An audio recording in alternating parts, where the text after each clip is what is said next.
Bonjour, voici un exemple de devoir sur les vecteurs. Alors, dans cet exercice, on nous dit que ABC est un triangle et on nous demande de placer les points M et N définis par BM, vecteur BM égale 2 fois le vecteur AC et vecteur AN égale 1 demi du vecteur BC. Alors, je vais commencer par replacer les points. Donc, A sera là. Ensuite,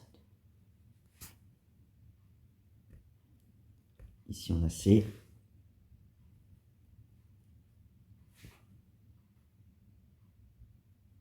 Et B.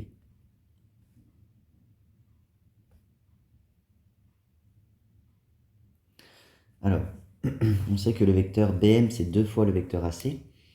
Donc, il y a un coefficient multiplicateur entre les deux. Cela veut dire que les vecteurs BM et AC, ils sont collinéaires. Donc, ils ont la même direction, c'est-à-dire que les droites BM et AC sont parallèles. Pour aller de B vers M, vu que 2 est positif, pour aller de B vers M, c'est dans le même sens que pour aller de A vers C. Et la longueur BM, c'est 2 fois la longueur AC. Donc ici, on a des carreaux. Donc il suffit finalement, vu que c'est 2 fois le vecteur AC, de doubler les déplacements horizontaux et verticaux. Donc on voit que de A à C, horizontalement, en partant de A, on avance de 2 carreaux, puis on monte de 4 carreaux.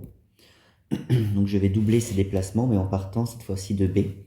Donc avancer de 2, donc en faisant x2, ça sera avancer de 4 en partant de B. Et monter de 4, donc ça sera x2, donc monter de 8.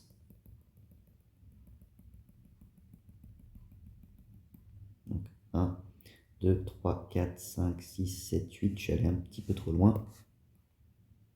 Voilà. Donc ici, on a le point M. Ensuite, on sait que le vecteur AN, c'est 1 demi du vecteur BC. Donc là, il y a un coefficient multiplicateur entre les deux vecteurs, donc ils sont collinéaires. Cela veut dire que les droites AN et BC sont parallèles.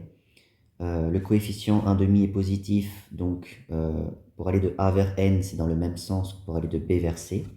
Et vu que le coefficient c'est 1 demi, la longueur AN, c'est la moitié de BC, de la longueur BC. Donc on va diviser par 2 les coefficients horizontaux et verticaux. Donc on voit que pour aller de B vers C, on recule de 1, 2, 3, 4, 5, 6.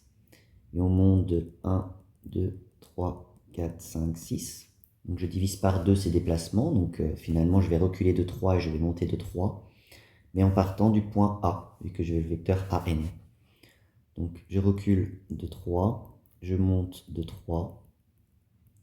Et on obtient le point N. Donc ça, c'est pour la première question.